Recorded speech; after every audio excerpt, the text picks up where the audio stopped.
Party people, what's going on?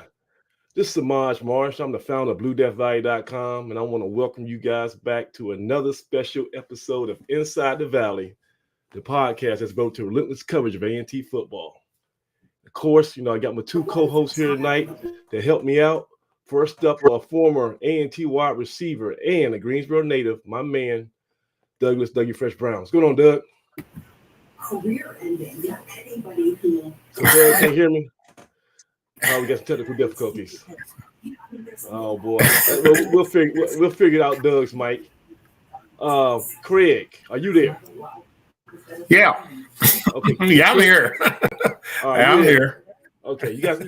So we're kind of playing left-handed here. So Craig, Doug can't hear us. We'll figure it out. Hey, Yeah. so Craig, tell me, first of all, my longtime insider, beat writer on BlueDeathValley.com for over 2 decades, the current president of the Greensboro chapter of the AAF, Craig Turner. Craig, while Doug gets his audio stuff worked out, what's going on, man? How was that game? How was that experience last Saturday? What were your thoughts about that, man? Well, it was interesting. Winston-Salem State, I give them credit. They got a good ball club. I think most of our fans and maybe even some of our guys on the team really didn't take them too seriously, which was almost a big mistake. They were the whole game. I think for us, we never seemed to get into a rhythm until the last play of the last drive of the game during regulation, and we put it together in overtime. But it's a case where you got a 1-10 team learning how to win, and it's people don't. I don't think a lot of people really appreciate that. It was a big win for us because we came from adversity. Because with 3:56 left, a lot of people were starting to get up and start packing the stuff up and maybe heading for the exits.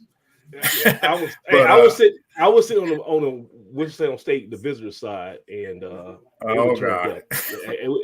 was a party over there. They this was their moment, and I ain't heard so much chew the back of spit, and it's so hard to be around any song that you learn as a Winston-Salem State student or graduate. Yeah, you sang it in them last 3 minutes. That whole side was going crazy. But so were you worried? Were you confident that we had a good 2-minute drill in our back pocket? Well, we practiced. We spent about a half an hour, an hour some days practice. Normally, just practicing situational football like that. So, I knew we had a chance. The biggest thing we had to do was just make smart moves with the football and not try to force anything deep, which we didn't. Winston dropped off with 5 defensive backs, and they were playing 20. Doing one of your things that you hate so much, playing 20 yards off the ball and left the sideline routes wide open. So guys run down 10, 15 yards, and pretty soon, Money Brown, he can kick it from the far side of the sun. So, if you can get him to the 40 or 45 yard line, he's good. Yeah. And, so it was good ball management, good clock management. I will say this: I thought Coach Brown did an excellent job as far as managing the clock and understanding what down and distance situations were, and we got it done and knocked down the field goal, and then in overtime, I think they took a lot of the gas out of Winston. When we tied it up, I was watching their defensive players, and they were like, you could see the air go out of them. And when it went into overtime on that first series, 3 plays were in the end zone. So you know what? And I think that was kind of like, they always say you have a puncher's chance in fights like that. Well, I think they threw that punch. They threw their haymaker, and it landed, but they didn't have anything else. After that, they were like, okay, we spent like we came in here, we fought to the last, tooth and nail. We got the late lead, we couldn't hold on. Now it's kind of tough. I think if they would have went and scored in overtime, it probably would have gone for 2, because I don't think they want to keep going back and forth with us. So, yeah. Hey, Craig, and given that situation, I probably would have done the same thing. Yeah, that was probably the smart move. And Craig, I think your TV in the background, I can hear your background. You might want to okay. TV. Yeah. But we're waiting on Doug to get his thing straight. I know Fresh is now. I saw Fresh at the of course at the tailgate Saturday night, and that's one of the hardest working men in Aggie Nation. I thought man, A&T Roy was the hardest, but man, I tell you, Doug was doing everything. He was serving folks, cooking on the grill. Fresh, you there? You're having some technical difficulties, boys, but I'm working on it. Yeah, we can hear you now. Yeah, that's a start. But I was singing your praises, Doug. I was telling how you was a little bit. Oh, they ain't good. You hear me? So yeah, that's better. All right, So this is why we gotta start doing show prep. This is the whole thing about meeting 30 seconds before we go live. It's probably not a good idea, Craig. We probably have to start doing some meetings. Yeah. But cutting it too close. Cutting it too close, man. But Fresh is gonna get it figured out. But he's just like your boy KJ White. Fresh. He's when the lights are on bright, he shines. So I do want to give props to KJ and Money Brown, and really the whole team, the coaching staff. Everybody kept composure. Yeah. When that thing when it looked dark for us, those guys didn't flinch. I gotta give them kudos on that. So, by the way, if you were living under a bridge or in prison, just got released, final score was 27-20, overtime thriller. It went extra periods, and it was probably, in my estimation, one of the most electric atmospheres that we've had in quite some time. They after the game, they announced it was officially recognized as a sellout, and so that's 21,500. 21,500 people officially crammed into Truist Stadium last week to witness that. And it had a mini homecoming G-Ho-like vibe. There was people tailgating, the traffic was going crazy all around campus. The students were out and about. The music, the DJs, the smells of the aromas of the grills, everything just felt like a big game experience. It's the first home game of the season. So, in theory, this is a great start, but we should be able to build on that. Doug, what were your thoughts from last Saturday night, man? Oh, you mean pre-ho? Pre-ho. Oh, man. Moniker pre-ho over leading up into the week, man. I don't know if you caught that, but I can dig that. Circulating around a little bit, man. Awesome atmosphere. It's the type of place everybody talks about. It was a story of the year last year when we played Birds from down the street. The atmosphere in Aggie Truist Stadium. It was a story once again this year, man. If you weren't in Truist Stadium last Saturday night, I mean, you missed out. I mean, it was just that special. Tough to recreate. And I'll put it in this perspective. If you're a Winston-Salem State football player, that's probably the biggest game you're going to play in your college career, right? You're not going to get a chance to play in front of that many people, that kind of electric crowd. Not even when you go down the street to play Boys and Durham. So that's how special of a game that is. And that's why those guys played like it was a Super Bowl, because it was, right? I mean, those guys, as a football player, you only get so many cracks at those big games, special moments. And that was one of them for both teams. And luckily we came out on the winning end, which as expected to. Hats off to those guys. They did their best to give the Aggies a run for their money. And Doug, you can attest to this more than anybody, but there comes a point in a football game where usually probably about middle of the first quarter, when y'all both had a couple series, and you lean on a guy and you staring in front of the guy, on the opposite side. It don't matter how many stars he had coming out of high school, how much scholarship money, how much NIL money, what his hype is. At some point, that's just another dude who you've been battling for a good 30 minutes, and you don't care no more. It's football. Like all this stuff about Division I versus Division II, 60 some scholarships versus 20 whatever they had. It does not matter because them dudes were ready for a fight and they weren't scared. They weren't intimidated. And it was mano a mano, and there was guys in red or white jerseys and red pants who felt they were just as good as the guys in the blue and gold. And when you have that type of mentality and that type of belief, hey, you better pack up because it's gonna be a long day. And A&T, to our credit, I think everybody says that we came out flat, we underestimated. I looked at the film, we were flying around. This was a equal match fist fight, and we were intense and into it from the word go. We were trash talking back and forth, after every play. It wasn't like we were disinterested. They just had a pretty good game plan.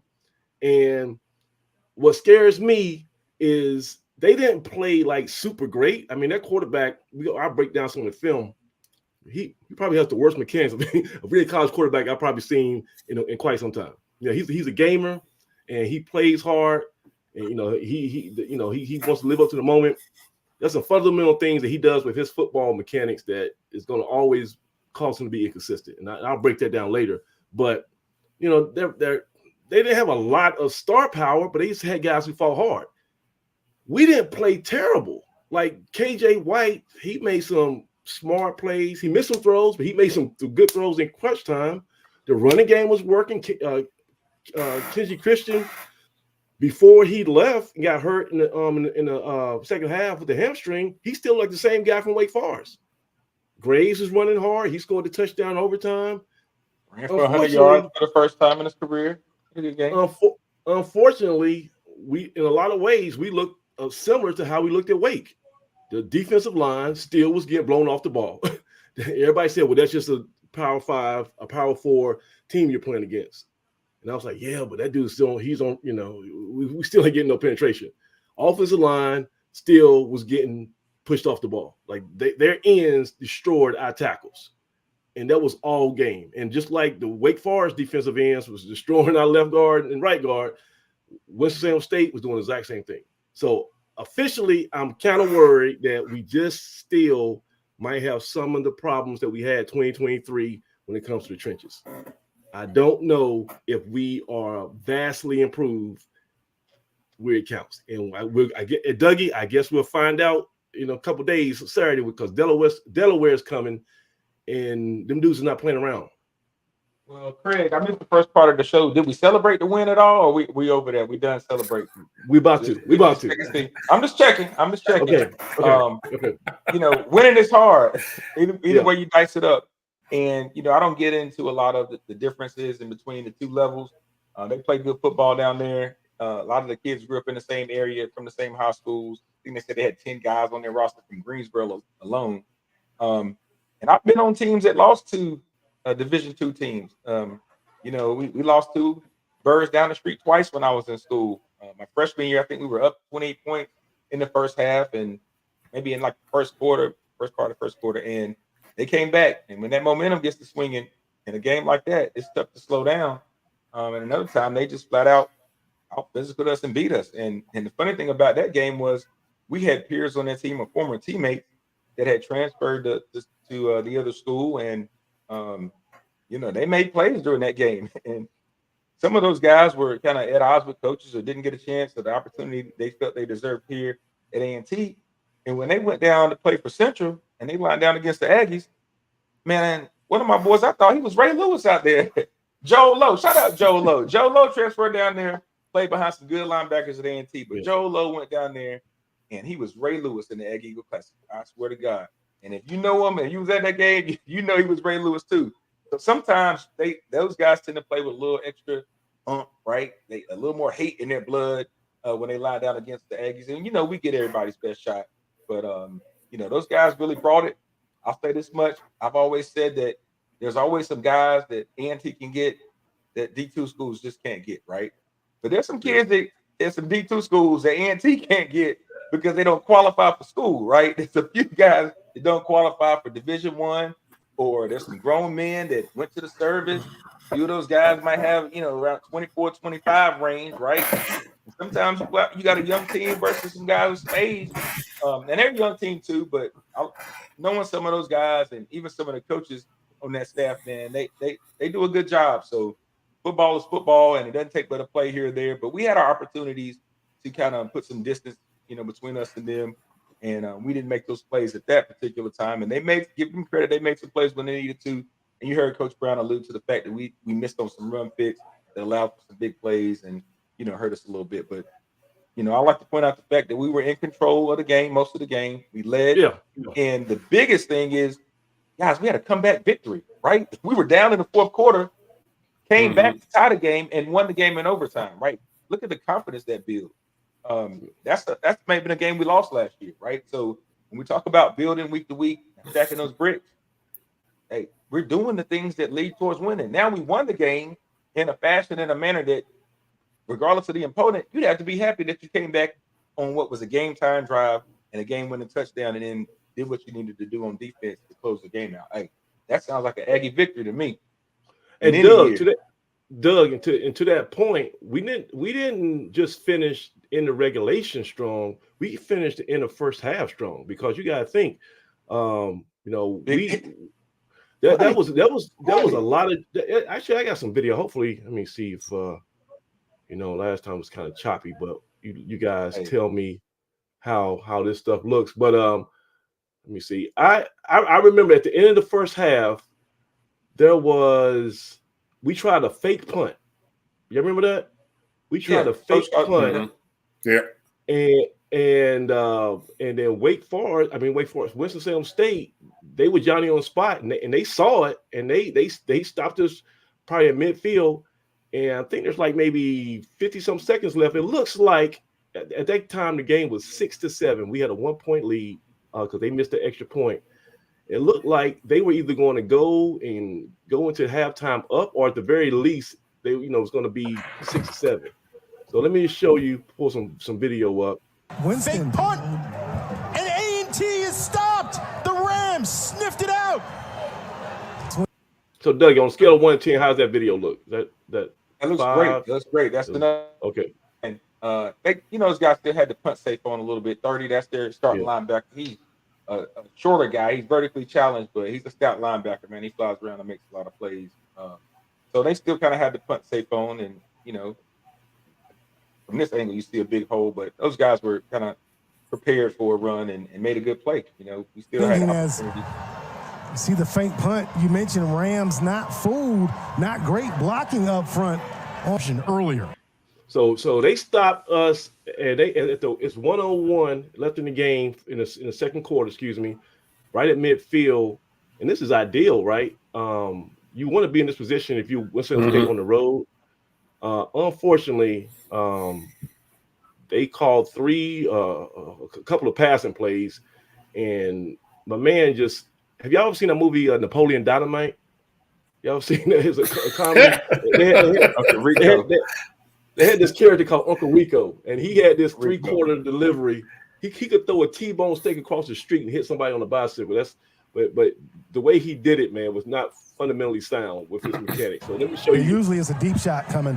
Lee flings it, and he misses his target. The Rams sniffed it out. Not great blocking up front. Flings it, and he misses his target. So that was the first incompletion, and it gets worse there because he was like, man, he said, forget me, get my feet set. I'm coming. I'm coming from the hip for real. Let me point out, this was a terrible call. They tried to call pass interference. This referee back here, they ended up calling holding because he realized it was such a bad call. But right. We'll get into the officiating later, man. It was almost uncatchable, man. Yeah, it was uncatchable. It was. I thought it was also what's going on. The ball's way overthrown, and there's no contact. There's no contact on that play. He just airmailing it and dropping his elbow and not getting no type of transition to his front leg. So everybody was criticizing KJ for those high passes. His high passes, and I'm gonna show that too, is easily correctable. I may have to drive down campus and talk to Coach Marsh, and me and him can tag team a little coaching QB strategy for the young KJ White. But I saw that on film. I know exactly what he's doing that's causing those high passes for his motion. But that's fixable. Dylan Lee or whatever, you got major issues, right? So I don't see a bunch of contact there. Contact. Rams. Lee, plenty of time. Pump fakes, throws down the sideline, and that's one of the worst passes I've seen outside of JV football in 8th grade. That's just, I mean, you cannot miss somebody that far on the sideline. So, he just wrong. And he's not even that much pressure. Let me show you. He wasn't even getting that much pressure. He just contact there. Rams. Look at this. He's just rolling back. He got a pocket. Dudes, plant your feet and make a nice throw. Plenty of time. Pump fakes, throws down the sideline, and he leads his receiver. Hey, Craig, you had that little steady north to south wind blowing through the stadium, heading in that direction consistently all night. I don't know if you saw the flagpole sitting up there. He looked like he was. Hey, that's the same direction trying to shoot a fadeaway jump shot. Hey, well, we know he didn't have those mechanics, but hey, everything like went wrong in that end zone, man. Oh, he says, it was the jet stream. It was a fadeaway jump shot. Yeah, that's what that was. Twins left and right. Look, you would kill for this type of pocket. But young quarterbacks, we'll give you some game real quick. You cannot have your base that narrow. You got to have a wide base so you be balanced and so you can transition your body in the throw. When you have narrow feet like that, when your heels are clicking like Dorothy at Wizard of Oz, you're gonna be throwing these little Uncle Rico passes. So once again, his offensive line, and that's the scary part, Doug. I'm looking at this offensive line like, why do they have a pocket like that on 2nd and 10 with 50 seconds left? We can get no pressure. The main factor, no pressure to get him off his spot. Don't worry, he's gonna get off his spot by himself. Lee over the middle. That one is knocked down, almost intercepted by Molitor. Cade Molitor. Gotta have that turnover. All right, seriously, guys, that's a homework assignment for Blue Def Nation. Go and go back to Amazon Prime tonight after the show.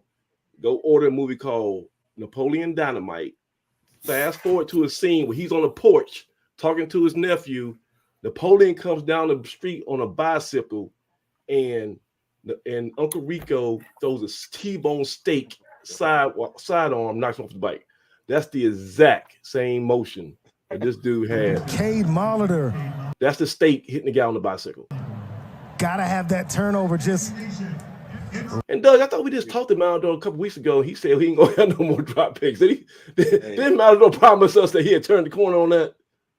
He wasn't expecting to hit him in the palm. He get the next one. Yeah. I'll take the next Ronnie one. Gar. Give me the next one in the conference game. All right, we'll see. Bunch trips to the top of your screen. Lee. Looking. Dude, you look how much time you got. You got so much room to step up. Why are you jumping off 1 foot backwards? Oh, this is terrible. This is terrible. When everybody keeps saying, Thriller, why you always talking about mechanics? It's just football. Let them play. Listen, you got to have consistent, sound fundamentals. And I'm going to show you in overtime where it came back to bite him. Because he made a few passes throwing like this off one leg sideways and Uncle Rico style, but you can't sustain that for a period of a whole game. Throws, and that one is knocked away from McDonald, and it'll fall incomplete. Now a critical call for Robert Massey. Again, going at Janae Sumter.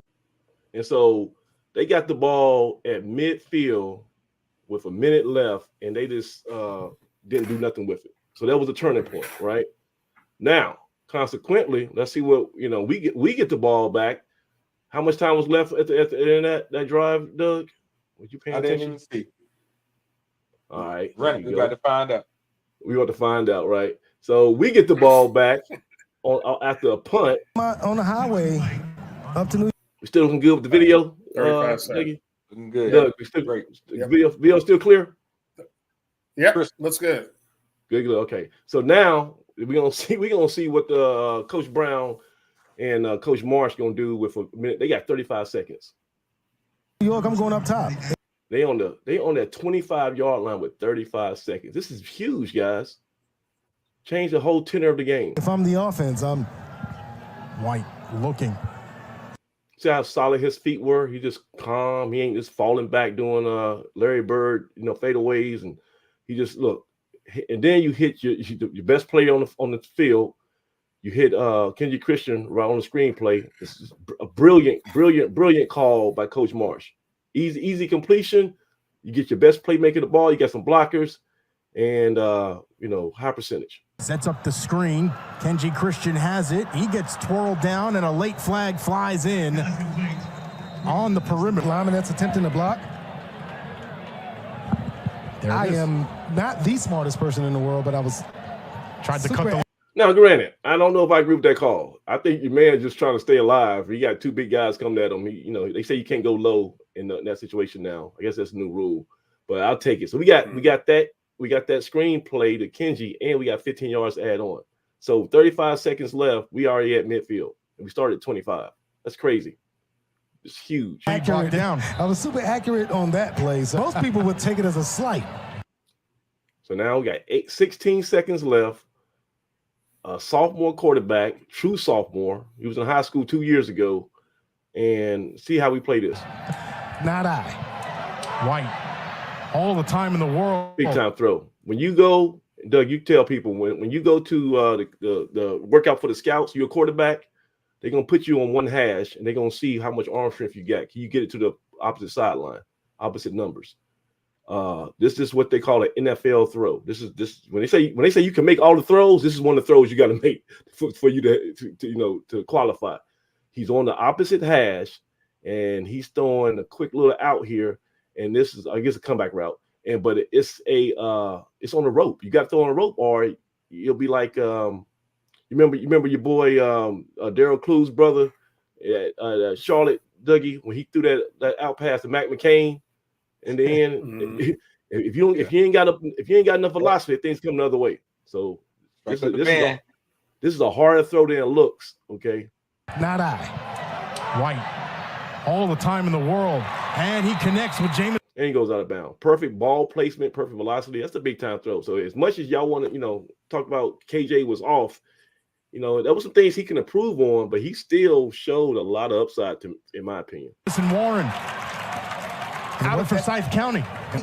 From Kevin White, now you're almost on the. I promise you, Winston State quarterback throws that thing is 20 yards in the stands. There ain't no way he's making that throw. Precipice of a field goal attempt for A&T. Along 51. 13 seconds left. We're on the 38-yard line.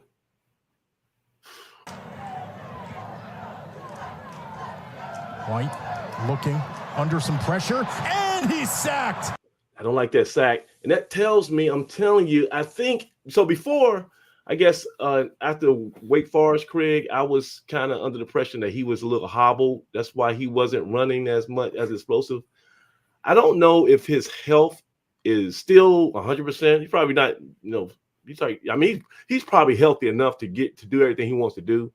I still ain't seen that burst that he had in the spring game, but I think he is cognitively trying to stay in the pocket and see stuff develop. I think he has. That's what I said last week. I think he's intentionally trying to become a pocket quarterback.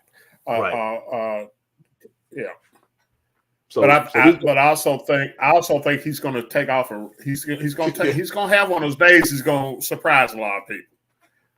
But right now, he's trying to develop him. You say, Dougie? Craig, the P-Bird developed, right? Like, it's going to benefit his game the more he continues to improve as a pocket passer. And I've been banging the table since he got here, since I saw his film, letting people know that I've seen him do it in the pocket. His high school tape isn't him running around, running downfield for 60-yard gains. He's throwing the ball a lot. Now, he had some long runs, but KJ lit it up in high school, man. He knows what it takes. He's still developing as a college quarterback, but I have no doubt that when that light bulb goes off, where he has that big game, and everybody's like, "Wow, man, we're gonna be sitting here like, yeah, that's what we expected." So get ready, man. He's still getting some starts under his belt, but you're gonna see some throws coming up later if you run them. That I've got my top 5 KJ throws. He made a couple that made the list already. All right. Goal is probably out of the question as the pressure up front. Start talking about Dougie, man. I tackles. We'll talk about that a little later in the show. I know this is kind of the good moment of the of the recap, but we got some issues with left tackle and right tackle, man. I'm not sold. White had happy feet, tried to slide behind you. 2nd and 17. White looking, throws, completes it to Caldwell, and he is stopped almost immediately. Now I'm gonna tell you right now, the only way you get a clock stop at 1 second on a throw like that's still in bounds, you have to literally go to the ref before the play and say, we're going to call a timeout as soon as the ball is dead. Like it can't be like, hey, let me get your attention. It's like before that play is called, somebody on the sidelines like, ref, we're going to throw the ball, and if he doesn't get out of bounds, we want a timeout immediately, because that transaction doesn't work that organically unless you make it happen. So this is great coaching. Or momentum, or progress to stop. Hey, for progress to stop. Get yourself up. Come on. Good job, everybody. But the ref was ready to blow that whistle and give us a timeout. I mean, he had it in the back of his mind because we had already asked for it. Overall, Craig, what was the time management? How would you evaluate the time management by our coaching staff against Sept State? Oh, it was great. I thought it was great. It was great at the end of the first half. It was great in the game time drive, and it tells me that you got a coaching staff that is paying attention to what's going on, and they've got their people organized on the sideline. That's what it tells me.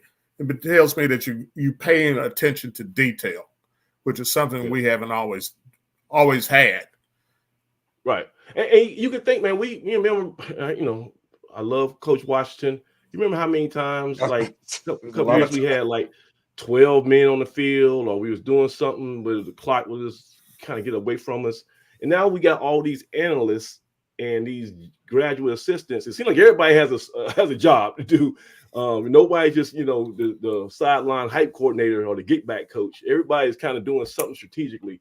Because this was and we did it here. I want to showcase it at the end of the first half, but we also did it at the end of the regulation. And Coach Brown, like he said in the press conference, he says we worked on this all week, and it shows, because they was like, okay, let's go to the script. Let's see what we do. Here, the ball is spotted on about the 35 yard line. See that? He's already talking to him. Coach, whoever's that, is that Coach Brown? Somebody in the who's that? Almost immediately. Coach Brown. That was Coach Brown. Here, the ball is. Who's that in the white shirt? That Coach Brown in the white shirt. Spotted on about the 35. So he said, "Look, I told you, I want the timeout right now," and he was ready for it. He called it. He gave it to him. So even if the clock would have went to 0 on the scoreboard, they would have gave us that 1 second, because we asked 1 for second prior to the play. And then when you got the best kicker in college football, you can do stuff like this. If you're not sure about your kicker, you're probably taking 2 shots deep at Hail Marys and going to the half. But we were just setting up the field goal. 35 yard line. It's a makeable attempt for very. The reason being, if you're not sure about just the execution, this could very easily be a block, and it could be returned the other way, and you could be going, you could be down 13-7, losing at halftime instead of going up 10-6. So this is a high risk play in FCS football. Most kickers don't have the height and the leg to get this ball off. From the left hash. Hold us down. Kick on the way. It is good. So the thing about that, Craig, that's so crazy is, you know how high that ball was? Usually when you kick from 51 yards, it barely skims over the line. That thing was a regular moonshot, and it still went 50-some yards. Into the wind. Into the wind, mind you. The wind was blowing. Yeah, into the wind. If you had the wind in the back, the thing might have been good from 70. I mean, really, seriously, it might have been good from 70. So, Doug, 2 weeks in a row. 2 weeks in a row, right? So that's 2 50-yarders in a row. Routine, man. I told him after the game, bumped into him in the tailgate after the game, and of course, gave him the money sign and told him, how proud we were of him and great job. And he's just such an easygoing guy. He's like, man, just trying to do my part, right? Just trying to kick the ball. So it's nothing to him. Just as cool as he was on the field, he's that cool off the field. Shout out to Money Brown and his family, man. Special kid. Glad we got him, man. Glad he's back. He's back and he's better. Craig, this is a guy this is a guy who has a chance to play at the next level. I mean, if you're kicking routine 50-yard field goals, I don't care if you're playing NAIA. NFL scouts are gonna look at you. Hey, boom, some kickoff. Yeah, you ain't lying. Yeah, and Doug, the kickoffs are good too, right, Craig? Hey man, he's kicking it. Yeah, the kickoffs are a lot better. He's on top of his game. He's better now than he was before the injury. And and that's really comes to the fact that I think the young man has just got a work ethic to get through that, because he had that off-season knee surgery. He set out last year, and that's his plant leg that he had the surgery on. And so normally you don't pick up added strength when you have knee surgery like that. But he seems now to he's got so much power now. It's just he's if he gets a decent hold, it's pretty much in the bank. And I'm glad you said that, Craig, because I want to shout out those guys and their operation, man. You're gonna see on that kick and the game time kick, that operation is so smooth. Whether the snap is a little off or protection or whatever, those guys are so consistent. I mean, it's hard enough to kick a football, but to kick one that you got to depend on two other guys and then the other guys to block, but those two guys to snap the ball, get a solid hold, and just trust that everybody's gonna do their job. I mean, hats off to all those guys. I know so many things happen. Rudy, all those guys. Yeah. So many things could go wrong, but in that situation, so many things went right. That's extends the lead for A&T heading into the locker room from way downtown. A new career-long 52-yard field goal for the native of Lexington, North Carolina. He kicked that one from Lexington. Man, I love the banter between Turk and Damien. Yeah, great job, man. Turk is back. Turk dropped a couple nuggets on there, man. I gotta give him a shout out. Turk did drop some good lines during the broadcast when I went back and watched it. Turk dropped Trey Foe on the broadcast. I know. I heard that. I was like, oh man, he's getting raw. He's getting raw. He is, man. Yeah. So we'll get back to a little bit to some more video a little bit later. But now we want to bring in a special guest to the show. First time actually in the Valley. He is a pioneer in this industry. One of the few guys in our line of work who I have to, tip my hat to and get the utmost respect, because he's kind of changed the game when it comes to covering HBCU athletics. Let me welcome to our show, first time, Mr. Steven Gaiter from HBCU Gameday. Go on, Steve, can you hear me? Yeah, I can hear you guys good. Can you hear me well? Man, we can hear you loud and clear. What's up, buddy? What's going on, guys? How you doing? Welcome, man. Welcome. Glad. Good to see you again. It's such short notice, right? Right back there. Yeah, no doubt. Hey, Steve, I literally saw you in the parking lot on Monday at the press conference, and I asked if you had time to join us, and you was like, no problem. So, want to appreciate you, man, being so free with your time, and I really appreciate it. Let's go ahead and talk about Saturday night. Oh, what a night! Like I told everybody on Twitter, and I told everybody in the fan forum, and at the beginning of this show, the atmosphere can only be described as electric. You had full house, nothing but HBCU graduates and people who love that HBCU culture. The community came out. Students were there from both sides. And the media, the HBCU media was there on the sideline. It was a who's who thing. What was your takeaway from what you experienced Saturday night? Well, first of all, I appreciate you for the kind words earlier. I don't get a lot of kind words from Aggies. But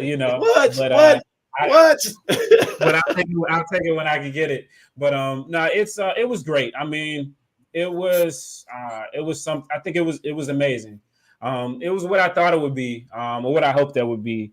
Again, the two schools, they're separated by 30 minutes. Is hella. I'm sorry, can I say hella? A lot of Winston Aggies that are around. So it's. I mean, we bump worlds all the time. So I know for me, when I was in school, that was when we were doing the Division I attempts. So we played you guys those years. So I think it was really great, and I think it was just a great night. I think it got our fan base engaged. We have not. There's no secret we've been down for quite a while, and between all of those changes and COVID, and it can be tough sometimes. It's been a while since we've had football, that type of atmosphere around football. We've been winning in basketball, so that kind of it's kind of like a CIAA championship type feel to it, where it was just y'all were wearing y'all's colors, we were wearing our colors. Everybody enjoyed the tailgate, but everybody was wanting and hoping for their team to win. And so it was a great night. And it's a weird dynamic between A&T and Winston-Salem State, because I don't think it's that vitriol that we have when we play Central, right? It's almost like a more of a friendly rivalry, I guess, because we're not in the same division, we're not in the same conference. And it was more, I thought it was more the excitement of being able to hang out. Like, the game was great. Everybody was loving the back and forth and the overtime thriller, but just being able to see, folks that look like us, but they wearing red and white. And then, they, the tailgate and then the interactions in the crowd, that to me was the biggest takeaway. With that being said, what do you think the future of this rivalry will be moving forward? I think that's a great question. I think, like you said, I think it definitely has its own interesting dynamic. Again, like you said, we're in different divisions. But again, depending on, and there's no secret, you guys are the biggest HBCU. Right. You're right over the county lines. There's a lot of y'all. And y'all have a lot of pride, but so do we. And so, a lot of times there is, there's obviously the family lines thing is a real thing. A lot of Rams are children of Aggies. A little bit of that on the other side as well too now, since you guys just like keep getting everybody to come to school. But so there's the crossing of that lines. But I think for us, it's kind of like, a lot of times in a lot of ways, we're kind of in you guys' shadow to a lot of people. But we feel like we got just as much pride as you do. We love our school just as much. And, so it kind of gave us that underdog feel, in the CIAA, most of the schools that we play, we have, we own the rivalries kind of pretty much, numbers wise, kind of like you guys, have had the better upper hand with us. But I think it kind of really brought me back to when I was in school back in, in the mid 2000s, when, we were playing bigger schools all the time. We had to fight for respect, And so it kind of, on our end, it's like, we really wanted to win this game, like no doubt. But let me ask you this. So do you think, because I came out that game and I was like, this is probably the best marketing that Winston State's probably had athletic wise in like the last 10 years since Maynard was, taking y'all to the playoffs. Because this right now, you guys. For football. I think basketball has had its moments. Yeah. Excuse me, for football, because now you guys, you show that you're not just some punching bag. Y'all have fight. Y'all look strong, and then the crowd y'all brought, to Truist Stadium was loud and proud. So how do you think this game is going to galvanize your fan base? I think that again, because we haven't played you guys for so long. I think obviously, and you got to think about everything that's transpired since then. Obviously, since the last time we played, we had went to a national championship, had some consistent success. We won 4 CIAA championships in 6 years, and we saw our program go up. And then as ours was kind of coming down, you guys was coming back up as well. And so I think for us, again, these last couple of years have been tough. We, Fayetteville State has represented the CIAA South, I think 6 years in a row, which is the first time that's ever happened. Which is the first time that's ever happened in a championship game format. The WSSU has not been able to break through. So we've been looking for something. And I think, playing against y'all gives us some energy around football that, I'll be honest, we don't get with anyone else. I mean, Fayetteville State has beaten us, I think maybe 5 out of the last 6 years. Some of them close, maybe 1 or 2 blowouts.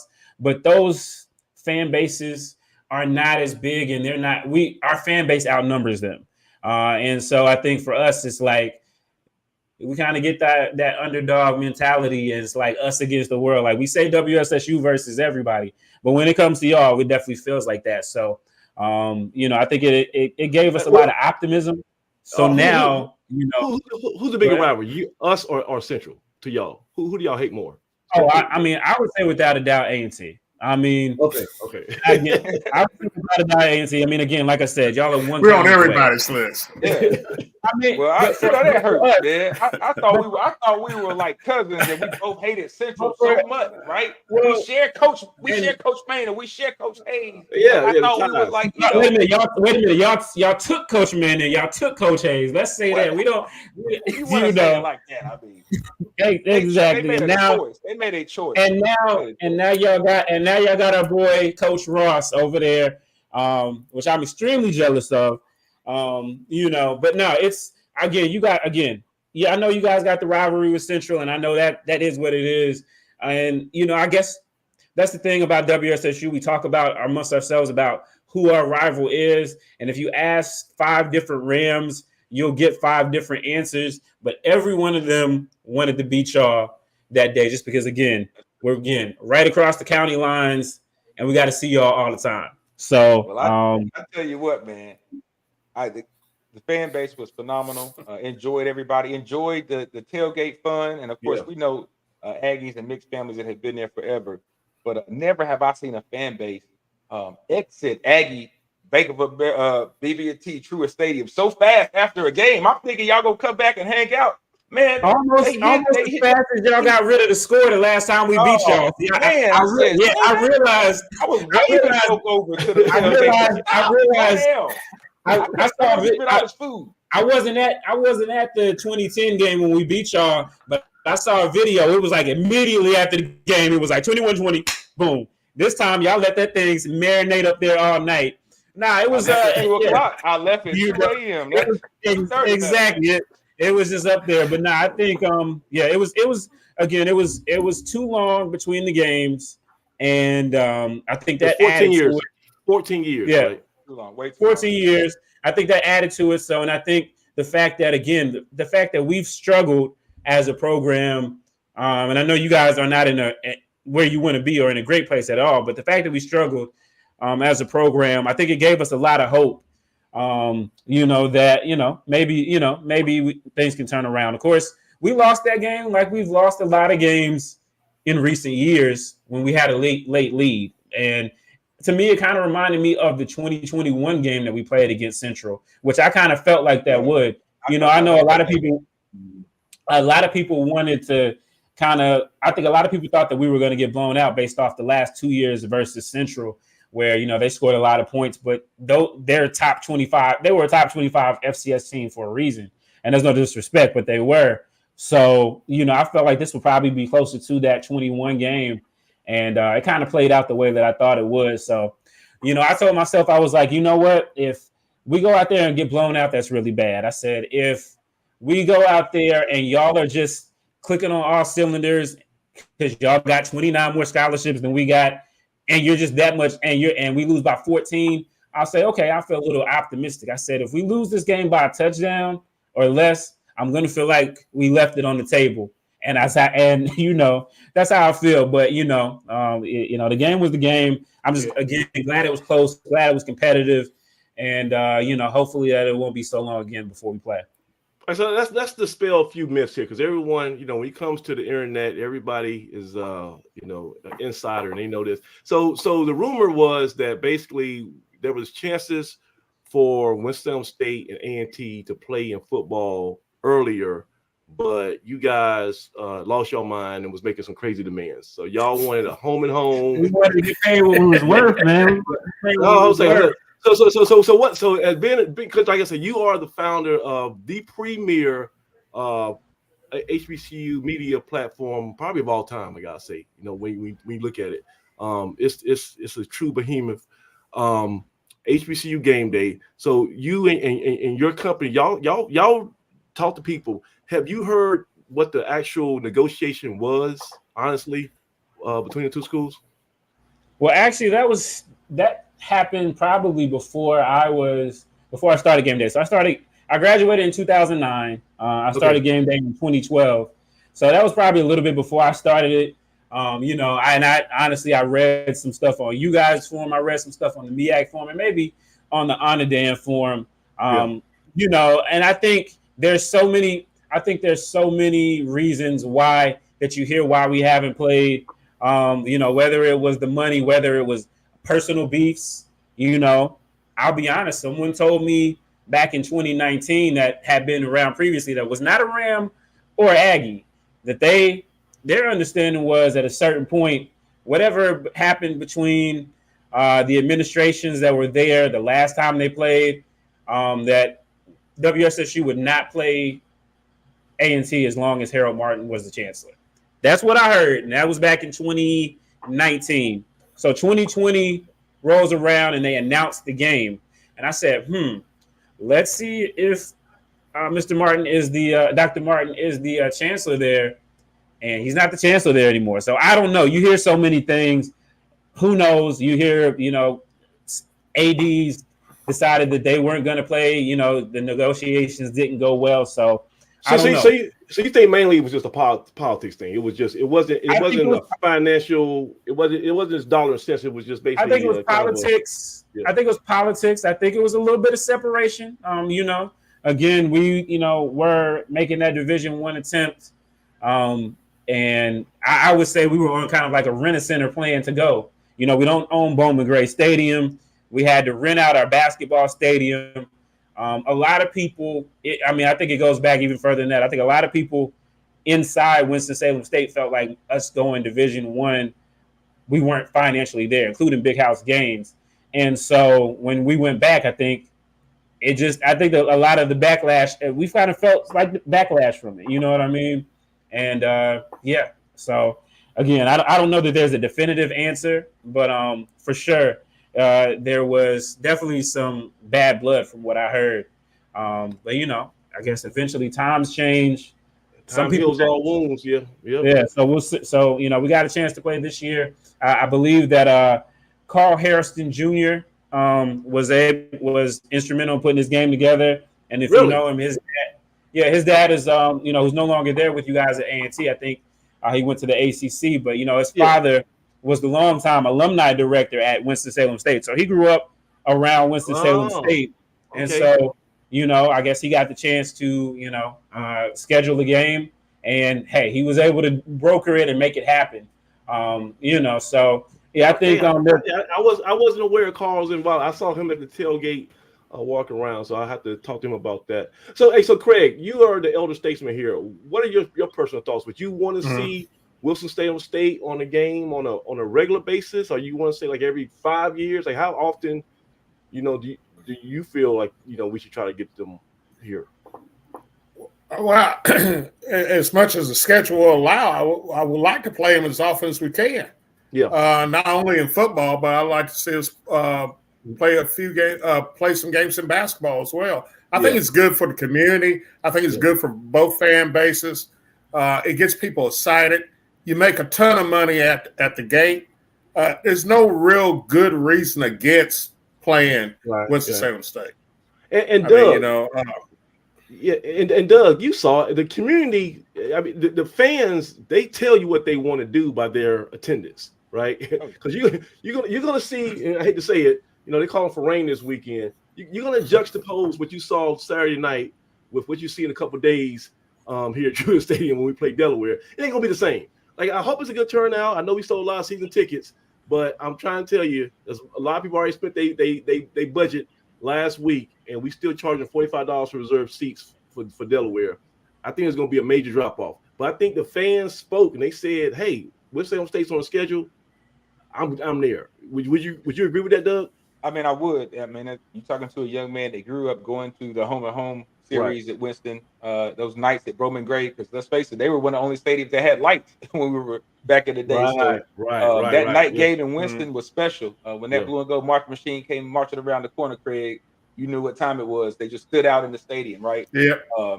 And it was going to be a day game in Aggie Stadium, so the back and forth was great. I never got a chance to play in that rivalry. I think I did have a chance to coach in it. I think I gave Coach Fobbs his first game ball win when they came down there. But it's a special atmosphere, special game. Now, with that being said, I don't want to go to the Bowman Gray now, unless I'm going to see the race. If I want to go see some good bumper to bumper racing, come on down to the other truest. And shout out to those guys for what they're doing to take care of that field too. We had our staff on last week. The job they do to take care of that field with all that goes on, in all seriousness, they do a tremendous job. And I know you guys don't technically own the stadium, and you're making the best out of the situation. And a good packed out, is a good, well attended home game in Bowman Gray, Winston-Salem State, homecoming, and especially those old time Aggie games, man. They were fun nights, man. And the football was just as good as any two teams you could ask for. I mean, I don't have to go down the list of greats in Winston-Salem State, but I remember watching those games and how talented they were, and in those battles when Coach Hayes came on over to the good side, and they're classics. So that's my love affair with the rivalry in those games, and why I look at the Rams as frenemies at times.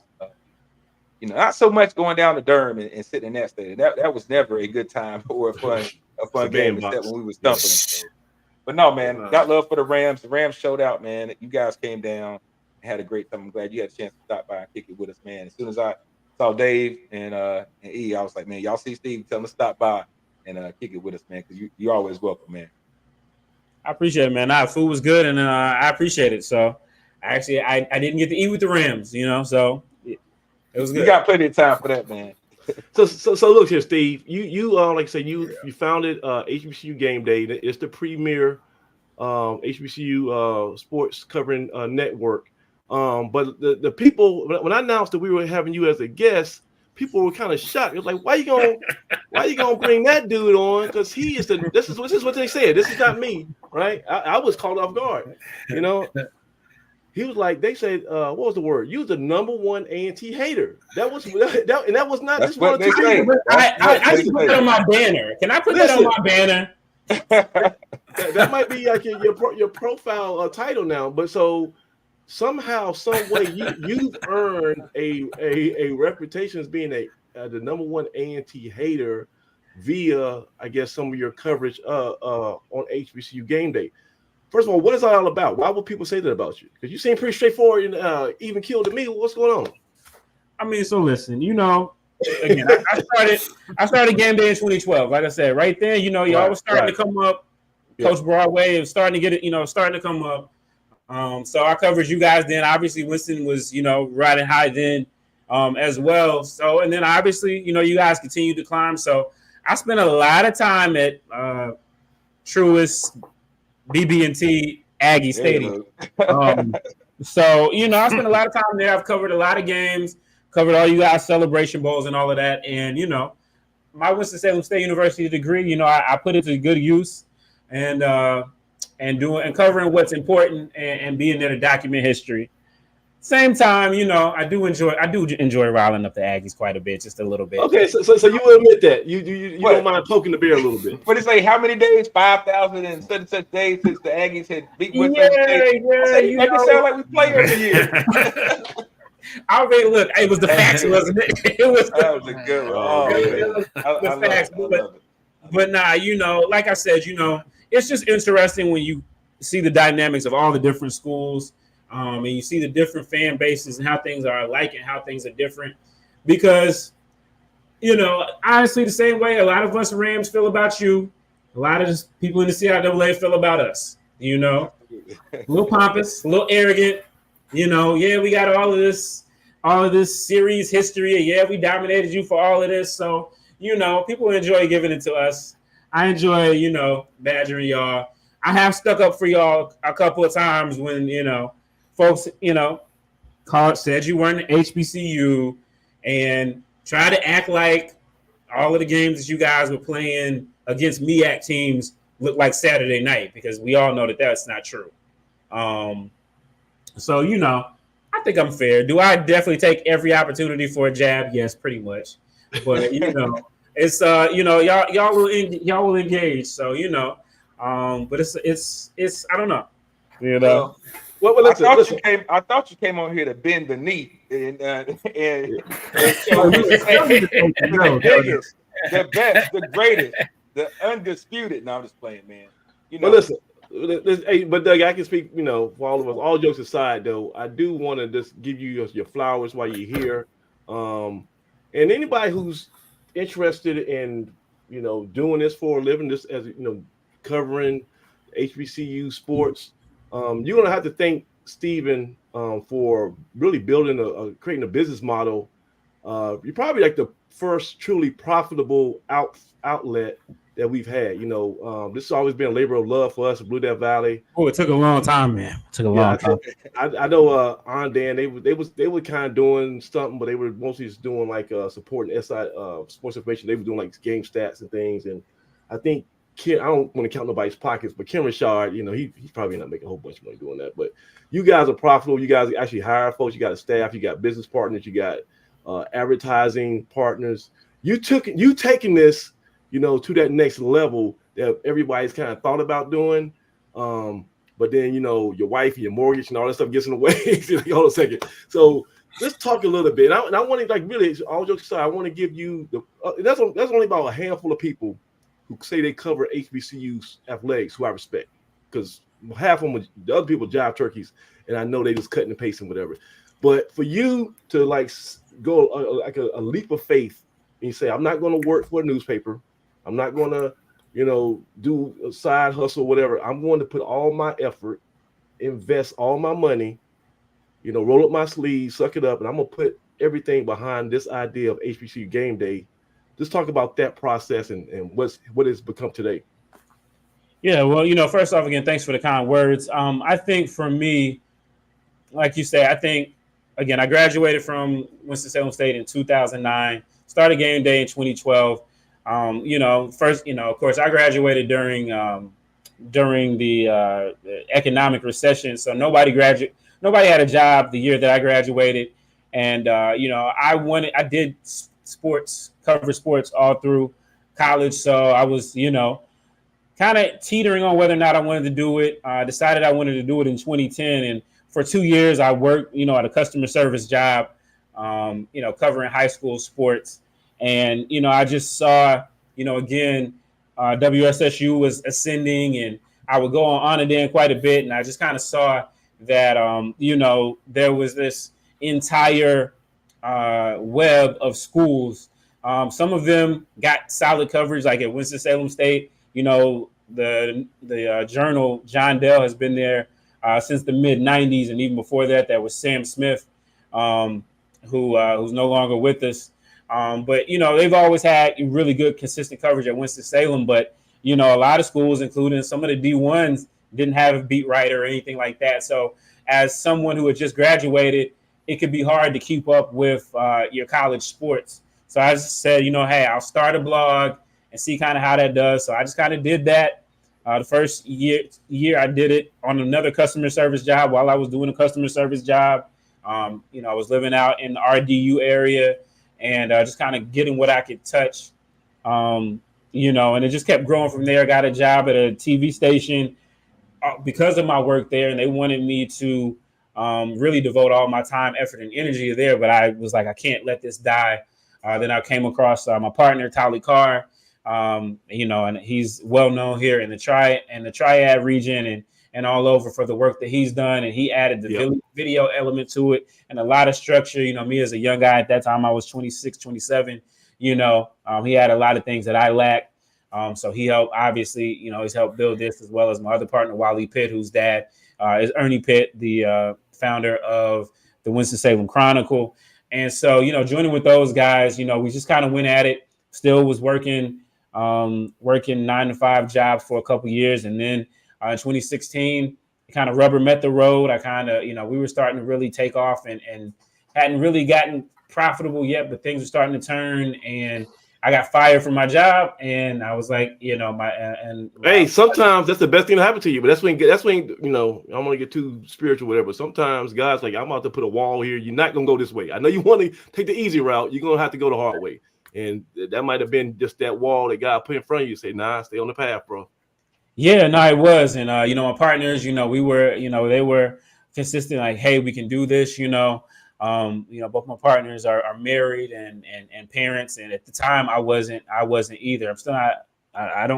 So I just had my daughter. She'll be 5 months tomorrow. Okay. So I had some freedom, but I had choices, and so I chose to let go of my apartment in Charlotte that I was living and move in with my grandmother in my hometown of Troutman, which is right outside of Statesville. And so I lived there honestly all the way until earlier this year. Just making the sacrifices because I was like, if I get somewhere and I can't pay my rent, I'm gonna have to do what I got to do, and that's gonna take away from building this. Oh, so you were commuting to the press conferences, all the A&T games from Statesville almost. Yeah. And how many? That day in a week, I guess. How many times were you on the highway going back and forth? Because of different things, I was able to kind of work remotely before. A lot of people were working remotely, but obviously every week I'd have to go somewhere to a football game, and during the basketball season a couple times a week. So it's definitely been a labor of love, a lot of just scratching and clawing. Sometimes with administrators, but it kind of made it tougher and just kind of helped me keep going. So it's been a journey. We've had some ups and downs, and the Dion era. We had COVID in the Dion era, and it kind of was a game changer, honestly, in a great way. But then now the game has changed again, and it changed so quickly. You kind of got to stay on pace with it, and it's been a challenge. But we've weathered the storms and kind of figured out our niche as the pond necessarily hadn't gotten as big as people would have liked to think it was during the Deion Sanders era, but so many other people now, because of platforms like StreamYard and so many things, the barrier to entry to doing this has changed quite a bit. And so there are a lot more competitors. And so we've kind of had to change our strategy in a lot of ways as far as how we get things done. We make a lot of our money through advertising revenue on our website, where, a lot of folks, they just kind of go on social media. And when something happens, like we go to our website, we go to write about it. But by the time we're writing about it, we've already got 10, 11 people that are tweeting about it. And so that kind of created a challenge for us. So it's just been just an exercise in hard work, faith, and patience to get where we are. So I don't take it lightly. I enjoy what I do most of the time. Learn how to develop a thick skin. And so I think all of those things have kind of helped me and the rest of the guys. Well, I'll tell you, Craig, you can jump in here, and Doug, because everybody here we kind of been doing it for a while, man. Craig's, probably even longer than me, because he was doing it back when he was in the A&T register. And we know, man, like I say, you're going to get criticism when you're in the game, right? It's one thing about being in the arena. When you're in the game, you don't hear the crowd. I promise you, right? Because you're stuck in the game. So when you're doing stuff, when you're creating content, when you're trying to actually create stories instead of just, repeat stories that somebody else said, when you're actually interviewing folks, you're going to press conferences, you're writing copy, because how many bylines you put out a day? About 2 or 3 bylines a day? Sometimes? Yeah, about that. Yeah. Yeah, and so some people don't even know how hard it is to put together a lead sentence, on an article. So for you to come up with a lead sentence, it takes so much this brain power just to figure out how I'm gonna start this article. How I'm gonna keep this, inverted pyramid structure and make sure everything is still, journalistically correct. So people don't understand it, and it's not really my job to tell folks how hard it is. But it's not easy. And when especially with the internet, you can just go online and everybody can get StreamYard, and it's free, and you can pay $16 a month and get a GoDaddy website. People think it's easy, but right. when you roll up your sleeves and you do it, number one, it's not easy. You'll find it out, and 2, it's hard to sustain. So for you to be doing this for 2012, Mm-hmm. That is, I mean, I gotta say, that's tremendous kudos. And Craig, you can jump in here. You seen them come. Yeah, I got a lot.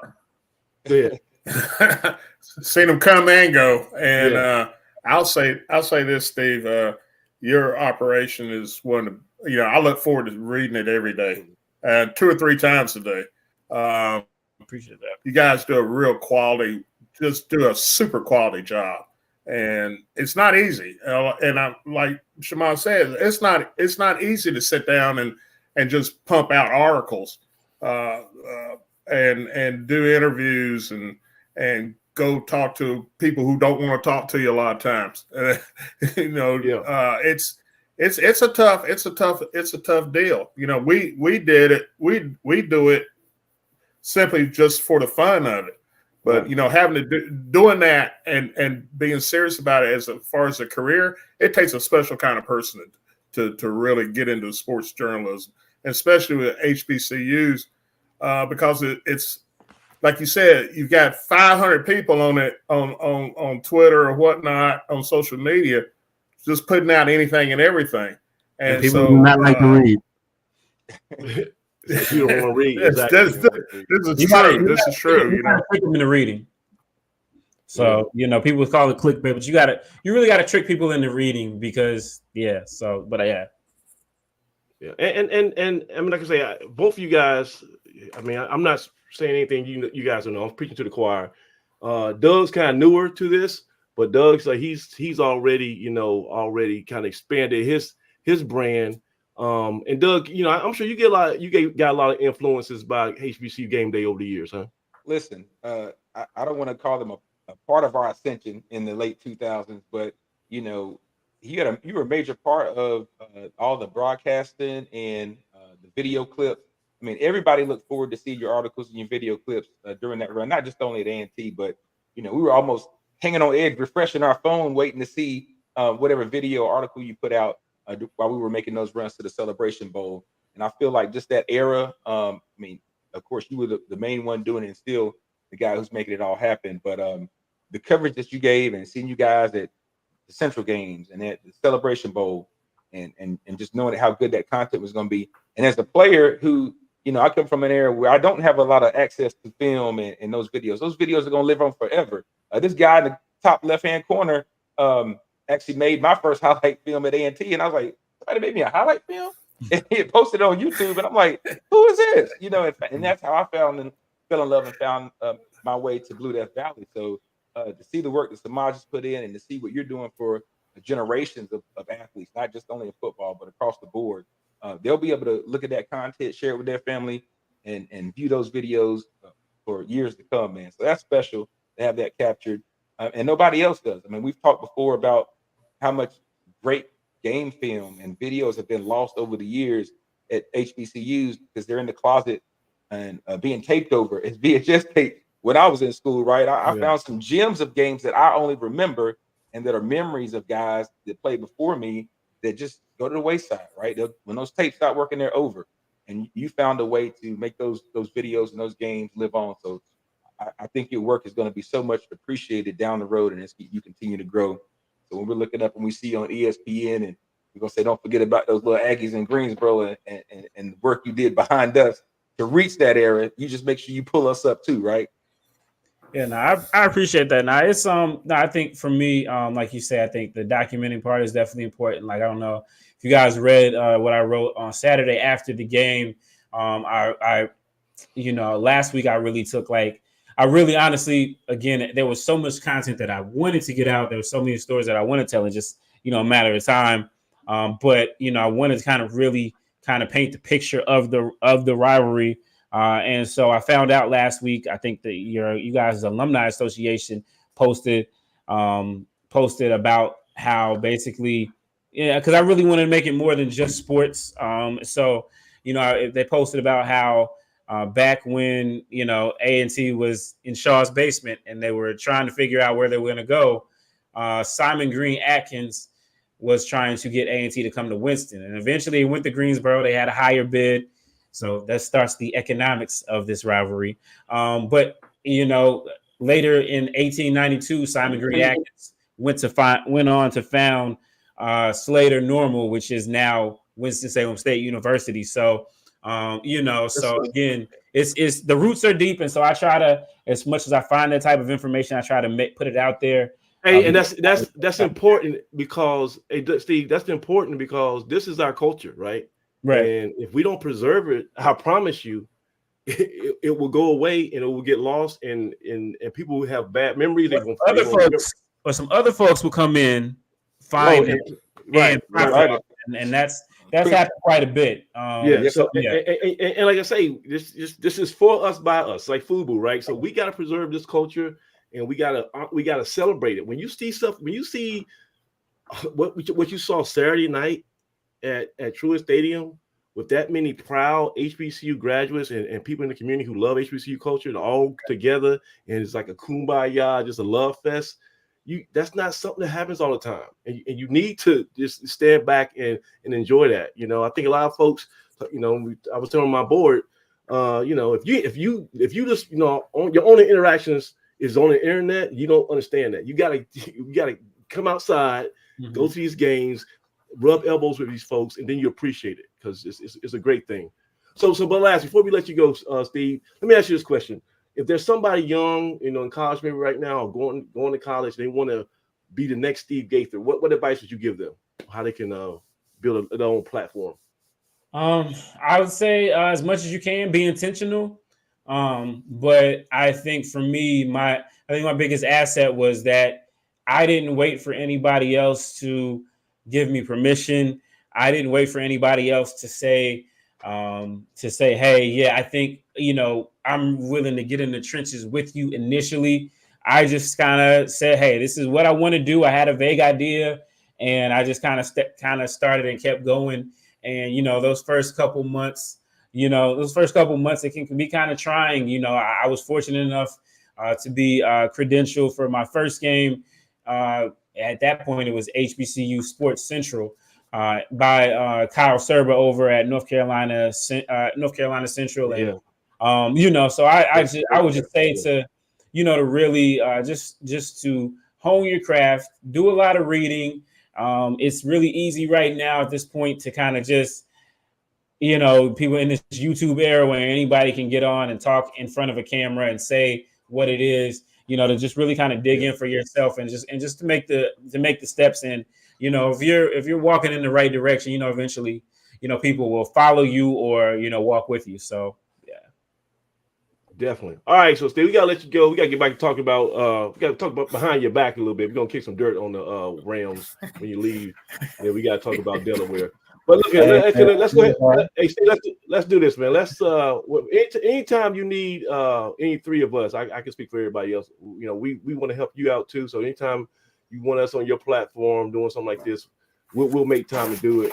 But also I want you to come back because I want to talk a little more about that business side of covering HBCUs and a little bit more about that beautiful struggle, as I call, that you put together when you ascended up to where you are now. There's still a lot of stories that we haven't had time to talk about tonight.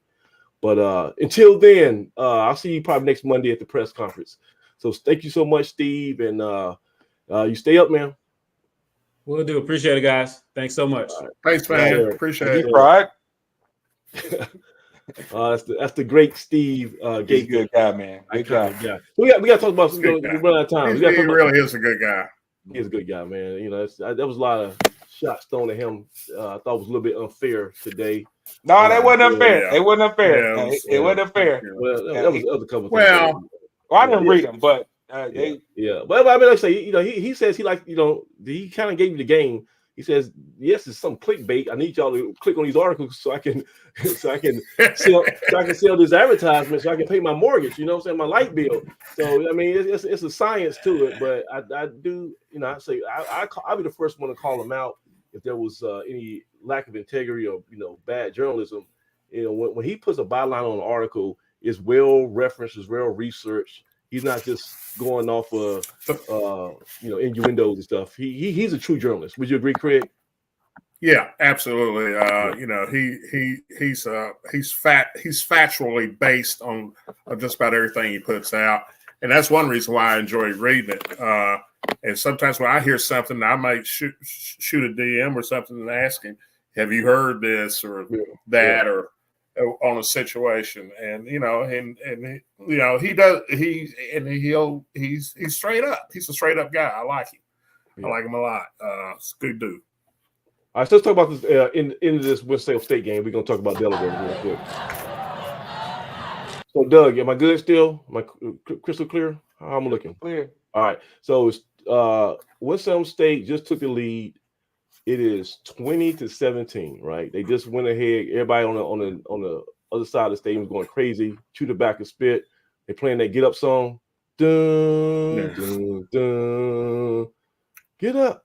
Get up. I like that. That's kind of nice. I like it better than Central. Yeah. I like it better than dun dun dun dun. Yeah, I can't stand that. But yeah, that get up is kind of catchy, right? So we get the ball back, and this is the maturation of a young KJ White. This is what we're gonna call in his legacy so far. It's gonna call the drive, right? Because he's on his own 25-yard line, and he has to go. Yep.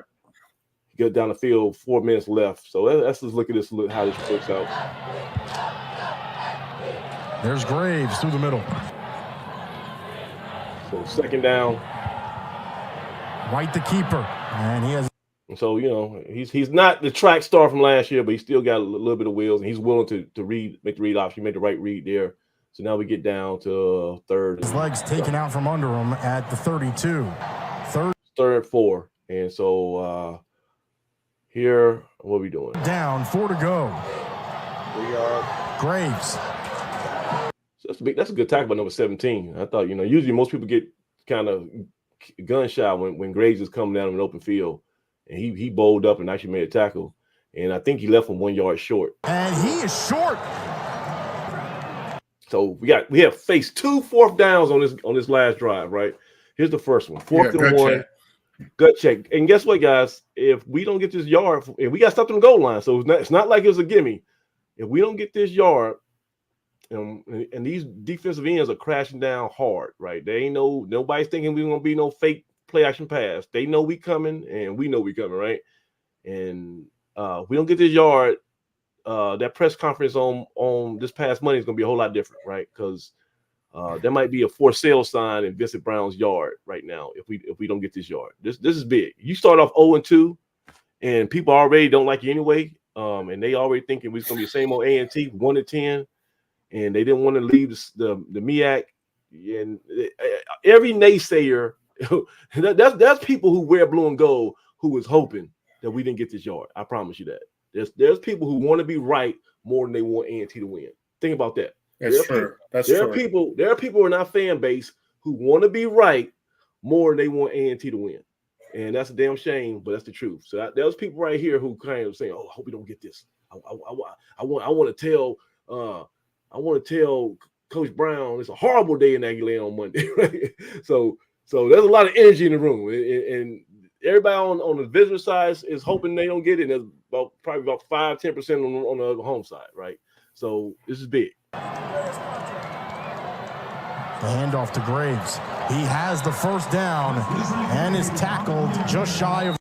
Kept those legs moving. That's big. The offensive line stepped up. Left tackle did a good job, and guard too. And, we needed it. We got it. The 40. Greensboro, 1st and 10. A&T. Warren the end around. He is free from the first tackle. The ball being poked at. And forward progress has been marked. It was a nice little run by Warren. He didn't make a lot. He had a couple catches. He's still getting his sea legs back from being out last year, but he made some contributions in this game. At the 46, goal range if you're A&T. To throw to Dobson. Early in the game, Dougie, Dobson had the one go right off his hands and led to the first interception on that first drive. So first of all, the KJ to still trust him in crunch time, and for him to come up, he didn't get no yards here, probably lost some yards, but still it shows that these guys are confident. Like, we know things happen, but our plan is our plan. We're going to stick to it. And he is ripped down. Back to the line of scrimmage. Graves takes the handoff. He will lower his shoulder and is initially spotted just shy of the line to gain. He'll get him one. Once again, 4th and 1. Second 4th and 1. It's a 50 down. Look how much time has elapsed. 53 seconds. So we still got to get in the field goal range. So we can't just, lollygag. We still kind of hurry up. And you would like to throw the ball here, but you can't throw it because it's like, 4th and 1. The ball is errant pass. The game is over. Coach Brown got a for sale sign in his yard. Everything's different. I mean, like I say, you don't understand the trajectory of this program if we would have lost this game, man. And then going into playing Delaware, and it's bad. Things could have got rough, right? We need this W. As bad as we felt about being close and going to overtime with lowly Division II Winston-Salem State, we still need to win that game because the other scenario is inconceivable. Yard, or do you tuck it if you're Kevin White? White, the pitch to like that. Now it's gutsy because if they singing the blitz off that corner, that could get blown up in the backfield. But I think with the way they were lined up, we saw that we had an edge. We're not gonna play around with it through that little toss. Braves, and he is just. And the man, like I say, he had to actually cut back, so it wasn't as easy as I thought. But yeah, and he ended up getting that yard to cross the 48-yard line and has the first down with 41 seconds to go. The clock will stop momentarily. And that cut inside allowed Graves to get the first down, but this clock is moving, and the Aggies have to at least get it. So now we still got 2 timeouts left here, Craig, Doug. I think we got 1 timeout, and now we're at midfield, 30 seconds. It's not ideal. You don't really want to be in a situation down 3 points, right? Because you're still chasing and everything has to go right. Let's see what happens. Oops, damn it. Let me go back.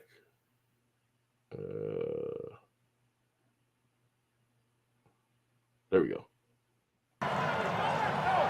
White canvassing, throws over the middle to Caldwell. He can't hold it in. All right, like that throw. No, you don't. I'm gonna tell you why you don't like that throw. Okay, so tell me why. Tell me why you like it. I'm gonna tell you what you did wrong. Go ahead. He knows Jakari can go up and get it. I mean, he put it in a spot where Jakari can get it. Yeah. And as a receiver, you kind of get an opportunity to protect yourself. I know it seems like he's exposed, but it's a jumper, man. I don't mind you putting it where I can get it and not, kind of more so in traffic. He took 10 out of the ball. He took the defender out of the defensive back. Kind of may have his back turned or trailing, but he knows Jakari can go up and get it. All right. So the only thing mechanic wise I was telling him on this is that he has a little bit of a Michael Vick type of whip motion. Yes, he does. I'll show it to you later too. Yeah, he does, and that might just be the Newport News in him. That's might be how they coach quarterbacks in that area because Michael Vick's from the area too. He has a short little kind of a whip deal. If he just extends his form, more on the follow through, that knows the ball is going to come down and he won't sail so much. I can show him better. I can tell him, but it's the reason why he's throwing high because his feet are fine.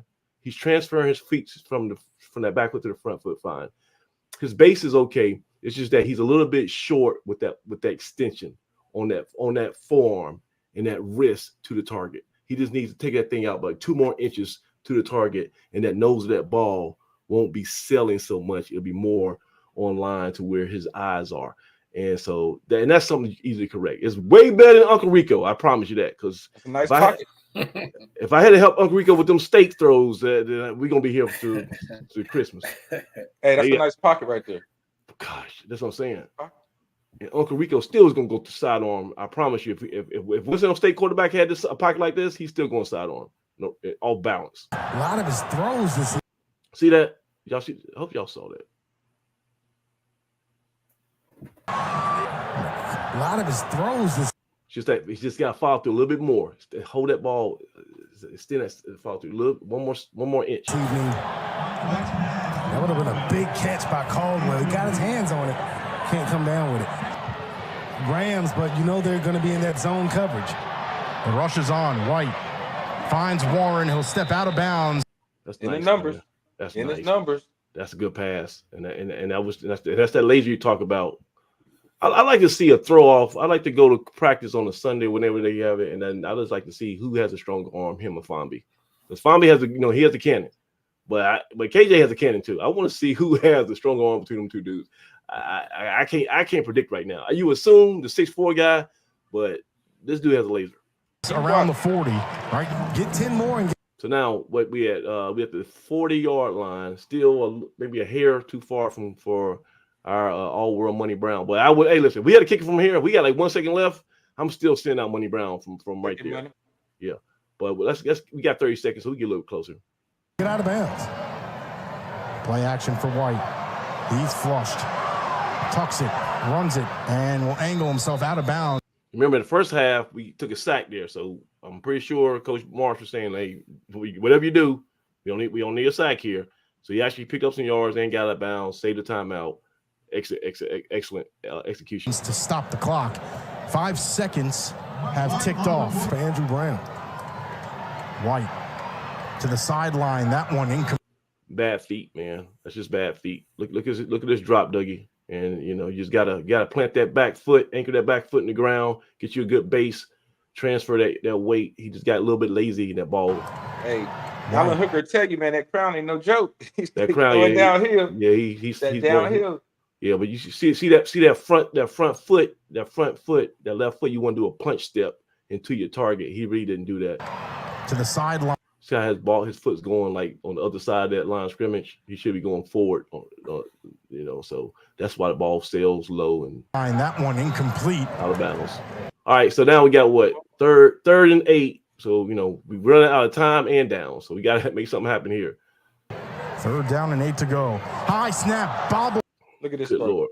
Look at this play. Look at this play. Look, and this I promise you, White in a nutshell. I promise you, I'm gonna go on record here. I know this. Kevin White's dad is a football coach. I promise you, they do this. I do this with my son in the backyard. There's drills where you have bad snaps and you have to keep your composure, get your feet set, and still execute the play. So this wasn't like for anybody else. It's like a OMG, right? This is probably saying worse than that. Everybody else is freaking out, and then emotionally, you forget about what the play is. You just want to catch the ball, not fumble, and your pocket presence is gonna go out the window. This dude was not rattled. This was a high snap, and he caught the snap and then went back into game mode. Let me show you this. And this is something you got to practice. You can't just think it's gonna happen unless you got ice in your veins. But this is something that he's probably practiced 1,000 times in his backyard growing up. White to the sideline. That one incomplete. Not that one. Here it is. 3rd down and 8 to go. High snap, bobbled by White. All right, who cares? Bad snap, but now I'm still playing football. Look at his base. That's where you want to be at. Wide stance, looking downfield, proud chest, loaded hips. He's ready now. He's still been a quarterback. I love it. And that's a metaphor, Dougie. All the adversity that he dealt with this game, he still kept his composure. Watch me work. Brings it down, throws, and that one is complete. You have a choice. Javon Dillard. That's a big throw. What that does is you're definitely in field goal range if you're A&T. Now you got 13 seconds left. You got enough time to take it. Put it in his kitchen. With pressure coming on the outside. Perfect. Go ahead. No, good. Go ahead. I just got a question. In your opinion, what's better, that throw or the Rams working from the gun. The heave down the sideline. Some hand fighting. And a flag will come in on Aaron Harris. Lee. Once again. Canvases. Pump fakes. Looking. Throws towards the sideline. And some more hand fighting. This time, no flag. And you see Harris trying to atone for his mistake. Blanket coverage out there on the island. So almost coming away with that INT. That dude is throwing ducks, right? so I just want to show y'all that real quick. So let me go back to our good quarterback here. Where we at? Final drive. Hold on. Fast forward.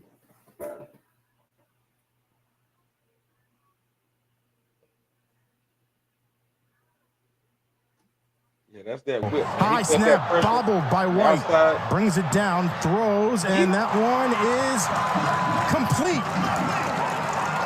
Hey, deliver the Javon football. Dillard, and that's a big throw. What that does is you're definitely in field goal range if you're A&T. Now you got 13 seconds left. You got enough time to take a shot or two. White looking under pressure, throws that one complete. That's the whip right there, Samaj. That's the whip I was talking about. Watch when they go to that rear angle and you see it come off his hand. Seconds left. You got enough time to take a shot or two. White looking under pressure, throws that one complete again to Dillard, and he snap is back, hold is down. The kick is good. And we're so that was the drive. I don't know how many yards it was, but it was 3 minutes left. 75 yards. Wow. And that's a true sophomore. He was in high school 2 years ago. I'll take that, man. And that's listen, that's something you can build on. That's something you can build on. He's going to be confident. More importantly, Dougie, you can attest to this. His teammates going to be confident in him. They're going to trust him. You know, he's QB1 for real now. Yeah. Yeah. So, there's no more controversy. Yeah, that's it. He earned that. Even with a bad game, shaking off, missing a few throws, he came in when it counted. So now we go into overtime. It's 2020, and we kind of get on the board real quick. 20. And that's a huge kick for Andrew Brown. Third and about. It was 3rd and 1 in overtime, and we don't play around, man. Look at the right side of this line, Dougie, and tell me if they do a good job. A yard. The handoff to Graves goes off tackle. Look at 83, man. Look at your tight end. You like that, Dougie? Is that good? I love it. We saw something there. Drew it up. We got big RJ Adams up there. Got his man pinned. Anytime RJ Adams puts his hands up like he's the official on an extra point on a score play, you know it's touchdown. He did it with Kenji Christian after he got a nice seal block, and he's gonna do it here in a minute. But West saw that end zone, and you kind of had the feeling when he went ahead and Aggies took the lead 27-0, that defense was gonna do the rest for us and close it out. So let's follow this up. Green grass in front of him and finds the promised land. And that's what you do. Untouched off. And how good for West, man, after getting that goal line stop that Winston got, and being stood up for the first time ever in his life. Man, for him to have the final laugh, I think you saw West show a little bit of emotion. He doesn't show much, but for him to turn around and kind of stick it to the fans, I didn't have a problem with that. I liked it, man. I was happy for him. Gotcha. Right tackle. Nice seal block by the tight end there. All right, so that was the overtime period. And now, we're up 27-0. Excuse me, 27-20. Got momentum, but we need to stop. We got, if they, like I said, Craig, I think if they score, if they tie, they get a touchdown to answer, they're going for 2. They're not gonna play around with it. They're winded. They're down scholarships. They're gonna go for the winner for the win. And so we gotta be ready. So at this point, I want to get everybody to stop what you're doing, turn off the lights, and pull out your cell phones. I need some acoustics. Because Craig, I got a question. When was the last time they heard you say this play changed the momentum? Doug, I got a question for you. When was the last time they heard you say this play affected the outcome? These 3 plays, short and small. Sing along if you know the words. These 3 plays changed it all. All right, roll the tape. All right. Just roll the tape. Spare us, please. Good God. Okay, let me find it. Let me find it. Okay, hold on. No, that's not it. Let me see. Oh, man. I got caught up on my music. These 3 plays. Here we go. Lee. First play. They down here on the I guess what's this? Third and 1. Okay. And and basically no, that's is that it? No, a second. There we go. Fast forward. All right. Good. And he was down. The official. All right. Here it is. There they go. So 3rd and 1. And they are it's 3rd and 4 from the whatever. 2nd and 4. 2nd and 4. There you go. I can't see. 2nd and 4. So this is down here in the end zone. They're trying to go for top of the game. Lee, the keeper. Can he get the edge? Now, granted, they ain't KJ White, but it still was a hard open field tackle, right? That game-saving, yeah. That was a game-saving tackle. Game-winning tackle, right? Yeah. And that's one-on-one. I don't think the guy up there on the goal line was gonna make a tackle. He looked like he was already getting blocked. So number 6, your boy, preseason Doug's Due, last year was Doug's Due Award nominee. Ty Williams. Yeah, he saved the game. One of the 3 plays.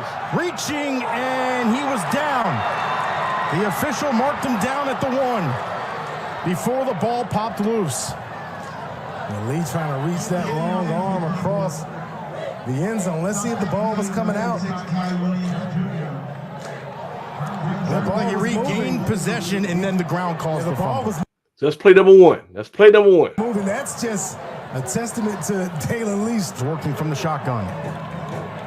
Lee, the handoff to Hester, keeps his.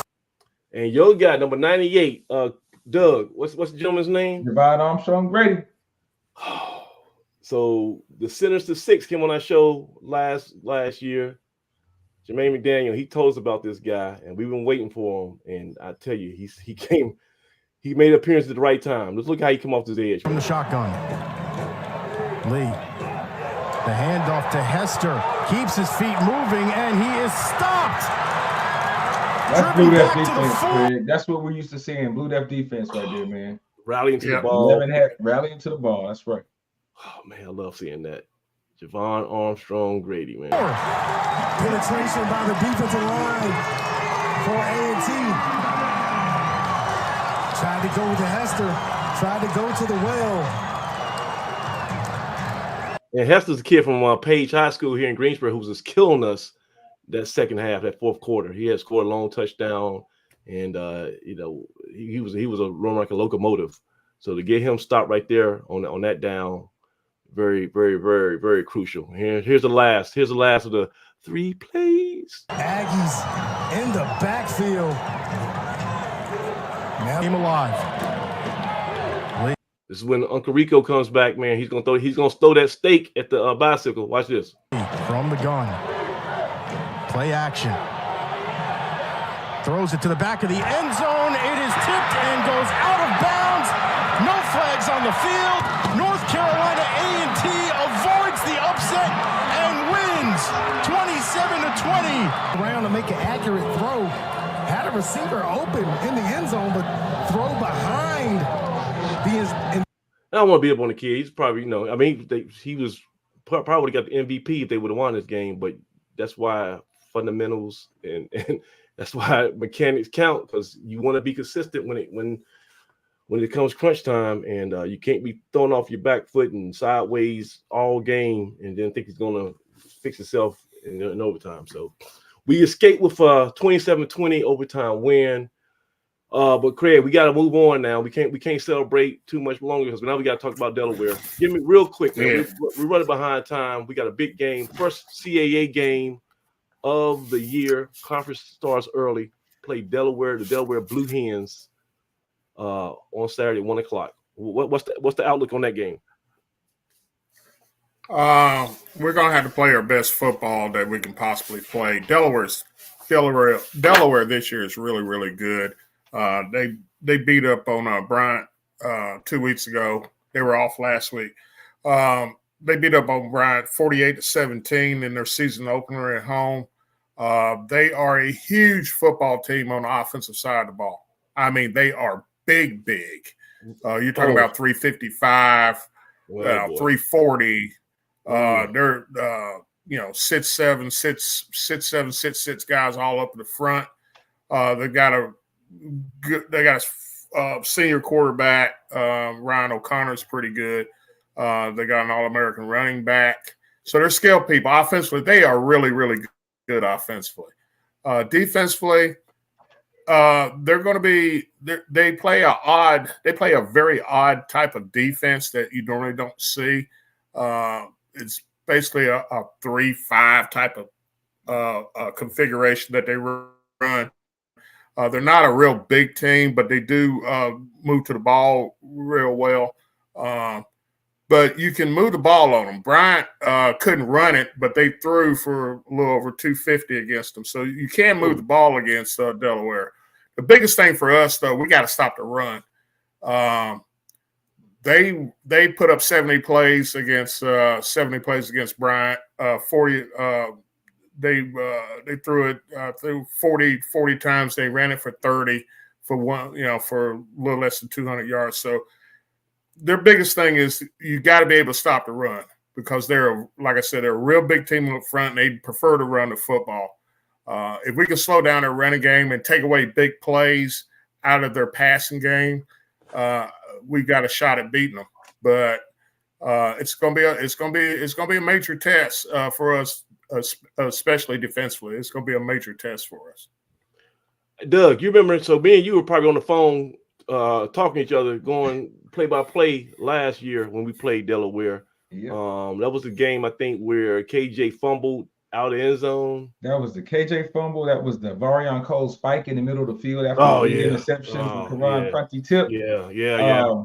It was a rain game, and that was also a game we played exceptionally well. Right. So we might have a repeat of that. It might be raining on Saturday, Stan. Good chance of rain for the Advantage Aggies in that book. We played really well on defense. Okay.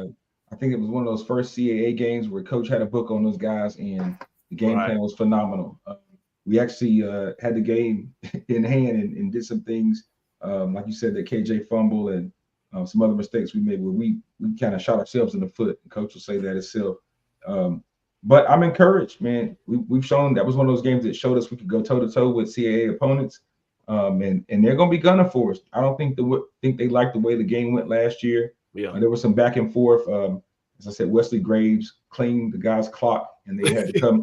That's football. That was football, though. That was just football. Yeah, and those guys didn't take that too well. And a couple plays after, they were kind of gunning for West. So I don't think they've forgotten that. They want to send us with our first home loss of the year, and they're on their way out of the conference. So we'd love to send them out of the conference with a loss and give Coach Brown his first CAA win. So it'll be interesting, man. I just hope we come out ready to play. I know that we'll have a good game plan. And let's pin our ears back. We've kind of got the rust off from the beginning of the season, and it's time for conference play. So this is why we're here. So looking forward to it, man. I know that we'll be ready. So we got some good news, Craig. Early in the week on Monday, everybody remembers the scary incident with our number one cornerback, all CIA first team selection in the preseason, Karan Prunty.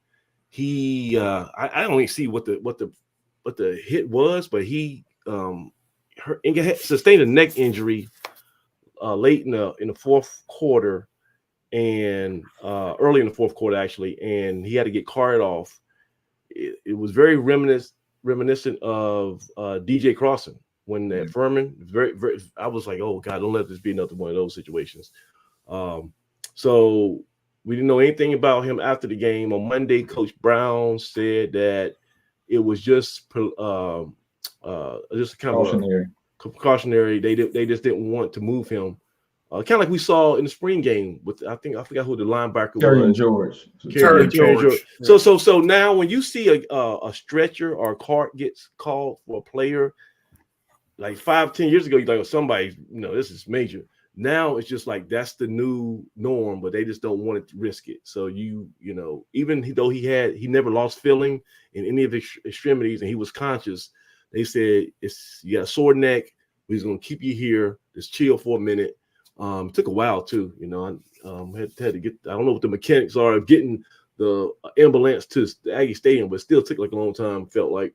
So they got him. They carted him off, but he says he had a CT scan. They just want to check everything was right. Everything's good. He came to practice the next day to walk through, and he should be in line to play on Saturday. So we got him back. Unfortunately, Kenji Christian pulled up on the fourth quarter with his hamstring, and coach was less optimistic about him. He said that he's still getting treated and getting looked at. So we're not sure we're going to have Christian. Fellas, I'll be honest with you. Just like Craig said with the scouting report, this is a massive, massive, massive team. Maybe not so much, defensive backfield, but offensively, these are some big hog mollies, right? I think they're going to score some points, and I think we need to be able to match them. So I want KJ White, no more experiment. If you got a lane, go ahead and take it. I want you to be a pocket passer and look downfield, but I also want you to be that home run guy we saw at Norfolk State.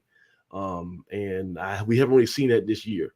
Hopefully, Christian can come back and contribute. If not, Wesley Gray's got to run even harder. Shamik Blizzard, this is your time. Coles, the new Coles. Tell me about Coles, Doug, because you always been high on him. He's a big physical runner. Great, good speed for his size. You don't see him get caught on his highlight tape. Dynamic vision. He's still a young guy, but the kid is a 4-star athlete, 4-star football, a legit 4-star, two-way player coming out of high school. Went to high school with Noah Sanders. So there's some connections there, but it's kind of like Shamik. Whenever his time comes, I'm looking forward to seeing what he can do on the field. We saw him play defense in the spring, and he switched back over to the offensive side. So, I don't know when his opportunity comes. Coach named him. That just gives the other team something else to have to prepare for. We really don't know, and you know how Coach is with his injuries and his updates, and he's going to shoot it to you honest, but he's also not going to show all his cards. So I thought that was well played by Coach to let him know that we're still loaded and we still got some talent back there. So we are RBU for a reason. Yeah. And so I think it's going to be tough to stop us running the ball if they run that traditional 3-3-5 look. So we'll see. It's exciting. This is when you start to get into the chess match and the game planning, because now there's film on all the teams right now. Granted, Advantage Delaware, they've only produced one game film. So like as Coach said, they had to go back and watch film from last year. And the good thing is he has a pretty decent understanding of what they like to do as a staff from his previous time in the CAA. So that's why you go out and get a CAA coach. Right. I was going to say that. That's one of the bonuses of hiring Coach Brown from a William & Mary. We had one of the top ranked defenses, so he knows he's already put a game plan against a Delaware coach team before.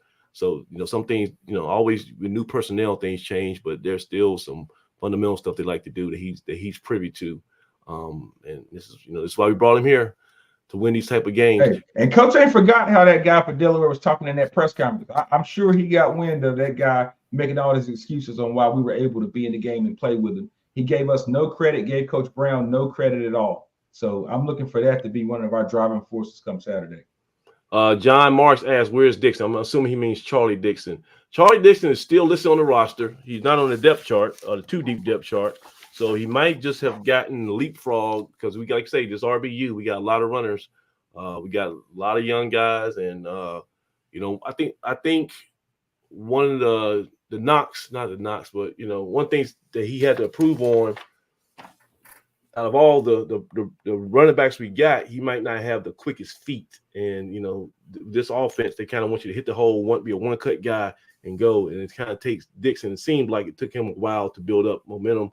So that's maybe why he's not at the top of the depth chart at this moment. But if he's still on the roster, number one ability is availability. He stay healthy. It's a long season. He stayed ready. I'm pretty sure they give him a shot to show what he can do finally.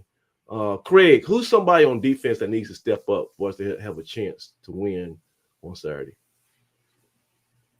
Probably our defensive line. We've got to be able to be able to start generating some pass rush. We haven't gotten the penetration that we normally would see out of a A&T defense, and I'm not exactly sure what's going on with that. It may be that we've changed some things defensively, but we really need to step it up as far as being able to put some pressure on quarterbacks. We're giving these people way too much time to throw the ball. Yeah. And I don't, and you really don't want to get into a situation where you do a lot of blitzing, because that'll kill you on the back end. Because if they pick it up, it's a swinging gate to the end zone. So So yeah, and that's a good point. So we had to pick it up. So Craig, how you play it? We got to pick it up. How you play it? Because we don't have the biggest defensive line, but our linebackers are really kind of small by CAA standard. So I guess you don't want them to be just shooting the gaps, because they're not in the second level. So what do you want, like Cade Malador and what's 25's name? Can't think of his what's Mac David, and then Josh Isaiah. So what do you want those guys? Are they? Do you want them to be super attacking, or you want them to kind of stand back and reading? How would you play those guys? I think when you play against a big offensive line like Delaware has, you don't want to be stationary. Yeah, because you get stationary, you're gonna get boloed. Yeah. Yeah. I expect us to run a lot of stunts. I expect us to see us run some stunts, some inside-outside type moves, bringing the ends to the outside. The tackles go out. The ends come in, and try to make them adjust to who they're going to pick up.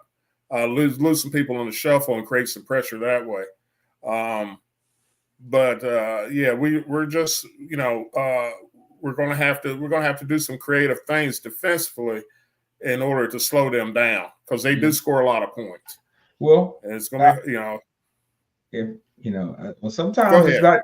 Sometimes it's just not about the X's and O's. Sometimes it's about the Jimmys and the Joes. And if I'm not mistaken, we were down a big time playmaker in Mr. DDP, DeAndre Dingle Prince. I don't think he played last weekend. Okay. No, he didn't play last weekend. I argue that he's probably one of our more talented defensive linemen. He's a guy we brought in here to be a difference maker. So I think we look a lot different when he's out there. I looked at him in the Wake Forest game, and he's one of those guys that just kind of like Barry Turner was, or BJ Turner. He sprints to the ball when it's downfield. You've heard me reference what he did against Texas A&M two years ago. He's still that kind of player, and he showed some flashes against App. So hopefully we can get him back soon. Not really sure when he'll be back, but I know that he is a difference maker. So hopefully we get him back in the rotation, and that definitely helps those guys out. And you heard Coach Brown say it, we've got to be better with our run fits, right? Defense is team defense, right? It's not just about one or two guys. We saw BJ flash so much last year because he was just quicker to the ball and made some plays. But I think our scheme is based upon everybody doing their job, or as our old coach used to say, you're 1/11th, right? It's 11 guys out there. Everybody has to do their job for the thing to work. So just a long run is generally the result of one or two people not doing their job, right? 10 guys can do what they're supposed to do. One or two guys not be in position, and the whole thing looks bad. So hopefully we're getting better with that, and we're sure up on some calls, and we should be good to go, man. We're going to be better than we were last week. I promise you that. All right, so look here. I guess guy E. Hines, I think that's Earthel. He says our punt returns out to fair catch punts and stop letting balls hit the ground and roll 15-20 yards. So we got to get a lot better on special teams. I have not been outside of Money Brown doing kicking the ball, punting the ball. Have not been enamored by our return game. I'm gonna call a timeout. I'm gonna call a timeout right now because I used to feel the same way, and then I think back to those years where we couldn't field a punt, when we didn't have anybody to catch a punt. I don't know if y'all remember that year. It was like I remember that. What's the guy's name? The shortest statue. Washington's first year, I think so. Man, we tried. We could not field a punt. All right, and special teams was looking bad. Special teams hadn't cost us a game yet, right? We're not losing because of special teams right now, other than the Wake Forest return, which we hopefully make some corrections on that, the punt return. As long as it's not beating you, you can hurt yourself by trying to field a ball and muffin a punt, right? Give me the possession. I know when I don't field a punt, it's gonna be our ball when that ball rolls to a stop. So sometimes, man, hey. Now, you got a sure-handed guy back there who's electric, which I think we have some kids that can make some plays. Yeah, I'm just spoiled though. I'm used to Tamon Cook. I'm used to we are Malik spoiled. Wilson. I'm used to all those guys who make you have some magic on punt returns, and we haven't seen that yet. Hey, so I don't think this is Mac David's name spelled backwards, but somebody says David Mack says Brown's defense is a two-gap read defense, hard to get consistent penetration on the D-line playing that way. Not the same as Broadway and Washington. It might be Mac David talking, his name inverted. I don't know, but that guy has Mr. David Mack has a lot of insight on the two-gap read defense. So maybe that's something to take into consideration on this, what they're asking the linebackers to do. But look, we got to get out here. It's been 2 hours. We usually start out here like at 9. But we had a great show, a good guest tonight with Steve Gaither of HBCU Gameday. Doug, are you tailgating Saturday? Yes. Rain, even if rain or shine, you're gonna be tailgating. I'll be there. Craig, you gonna be in the building Saturday? Oh yeah, I am. I am. Definitely. Okay, so look here, everybody, stop what you're doing and go ahead and click that button that says subscribe. We need your subscribers. Everybody who came out and supported the Hall of Fame golf tournament last year, thank you. Yes, I know that was a good turnout. We'll get a report about that next week on the logistics and how many people came out and supported, and maybe get Mr. Maceo to give us a report. AAF, any AAF business we need to know about, Craig? No, we're just putting around along, making final touches, and get ready to go down Central in a couple of weeks, and I will say this: we still have, in case it's further down the road, but we have some. If anybody's interested in traveling to Campbell on AAF bus, we have 5 spots, I believe. They're open on the AAF bus going to the Campbell game, and so your bus trips with the AAF includes your game ticket too. So, okay, one price covers everything. Okay, so you can get Craig. You can find him on Blue Death Valley on Fairform or Twitter or something. You'll get in touch with Craig and he'll tell you all about that. So let's get out of here, guys. So I'll be at the stadium too. We'll be talking for everybody who I bumped into on Saturday night. Said so many kind of things about the show, how much they appreciate what we do. I am grateful, and like I say, you guys are what motivates us to keep doing this every week. So keep up with the suggestions and the criticism and what we need to do to improve. We all take it to heart. We appreciate your support. It really means a lot to us. So for Doug Brown, the President Craig Turner, I am Samaj Marsh. It's been a great episode. Thank Steve Gaither for coming out on short notice, dropping some jewels for us. It's been another episode of Inside the Valley. Got Delaware on Saturday at 1 o'clock, Truist Stadium. See you at the stadium. Until then, see you next week. Peace. Aggie Pride.